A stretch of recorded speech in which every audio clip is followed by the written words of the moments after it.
से बोलते हैं ताकि कोई सुन ना पाए और धीरे से गाड़ी उठा के लेके चले जाते हैं। कोई सूचना नहीं देते, कुछ नहीं, हल्की फुल्की करते हैं कि आपको सुनाई ना दे और काम हो जाए। 3 बार मैं चालान भर चुका हूँ अपनी गाड़ी का, बिना बताए उठा के लेके चले जाते हैं।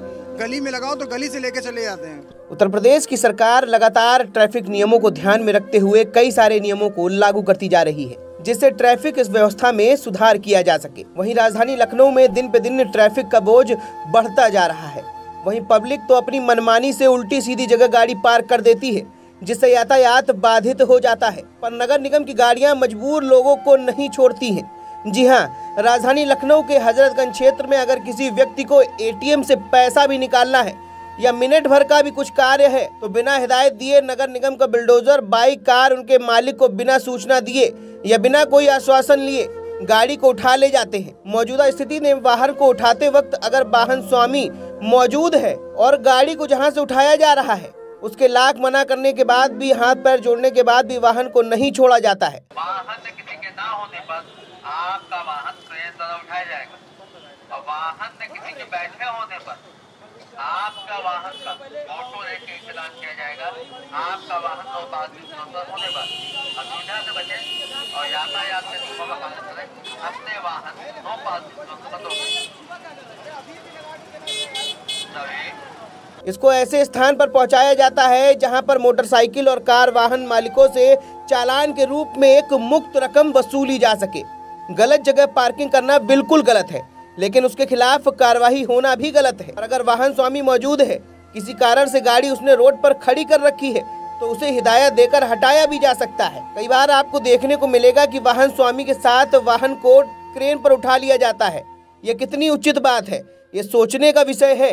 अब सोचने वाली बात ये होगी कि इसी तरह से विभागों में मनमानी चलती रहेगी या इसमें कुछ सुधार आएगा।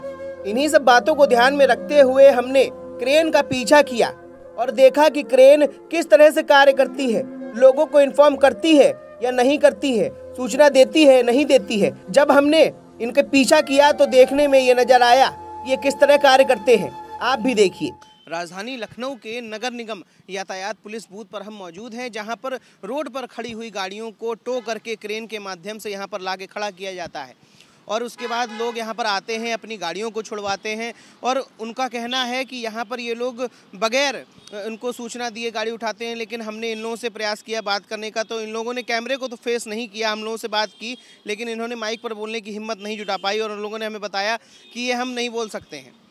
और यहाँ पर जो लोग मौजूद थे उन्होंने हमसे ये बताया कि 300 रुपये हम गाड़ी का देते हैं, 500 रुपये हम कार से लेते हैं और उनको रसीद दी जाती है। लेकिन वहीं दूसरी तरफ हमने जो पीड़ित था उससे बात की, उस पीड़ित ने हमें बताया कि ना तो इन्हें किसी प्रकार की हमें रसीद देते हैं और बगैर सूचना दिए गाड़ी उठाते हैं। लेकिन हमने किस तरह से इनका वीडियो बनाया, पीछे से घूम के इनके पीछे पीछे हम लोग गए। वहाँ पे ये लोग बराबर अनाउंसमेंट कर रहे थे कि आप लोग अपनी अपनी गाड़ियाँ रोड से हटा लें, वरना आपकी गाड़ी को टो कर लिया जाएगा क्रेन के माध्यम से। तो आइए जानते हैं कि किस तरह से जनता के बीच में ये चीज़ हो रही है और ये अगर हो रही है तो इसका क्या उपाय है। अभी मैंने आपको देखा कि बड़ी दूर से कि गाड़ी आपकी उठा के ले जा रहे थे, कि उन्होंने आपको सूचना दी थी गाड़ी उठाने से पहले? नहीं, सूचना नहीं, धीरे से बोलते हैं ताकि कोई सुन ना पाए और धीरे से गाड़ी उठा के लेके चले जाते हैं। कोई सूचना नहीं देते, कुछ नहीं, हल्की फुल्की करते हैं कि आपको सुनाई ना दे और काम हो जाए। कभी कभी करते हैं, वो भी नहीं करते हैं। तो इससे पहले भी गाड़ी आपकी उठाई गई है? पूरी गाड़ी मुझे 3 बार मैं चालान भर चुका हूँ अपनी गाड़ी का, बिना बताए उठा के लेके चले जाते हैं। गली में लगाओ तो गली से लेके चले जाते हैं। कितना चालान? 300 रुपये मिनिमम, 300 रुपये से स्टार्ट होता है इनका चालान। उसकी रसीद तो देते नहीं? कोई रसीद नहीं देते, कहते कि भैया ज्यादा अगर बोलोगे तो एक्स्ट्रा चालान काट के थाने भिजवा देंगे गाड़ी। अच्छा, और जब रसीद काटते हैं तब कितना रुपए लेते हैं? जब रसीद काटते हैं, जब काटते हैं 300 रुपये लेते हैं पहले स्टार्टिंग। अगर आपके पास पेपर नहीं, ज्यादा बहस करोगे तो कहीं थाने में भेज देंगे, भैया पेपर पर सब दिखाना पड़ेगा, ज्यादा पैसा देना पड़ेगा आपको। एकदम क्लियर बोलते हैं वहाँ पे। क्या है, किस तरह से इसको सुधारा जा सकता है? भैया इसके लिए आप ही लोग, सर मीडिया वाले, आप ही लोग कुछ ना कुछ कर सकते हैं, क्योंकि हम लोग की तो सुनते नहीं है।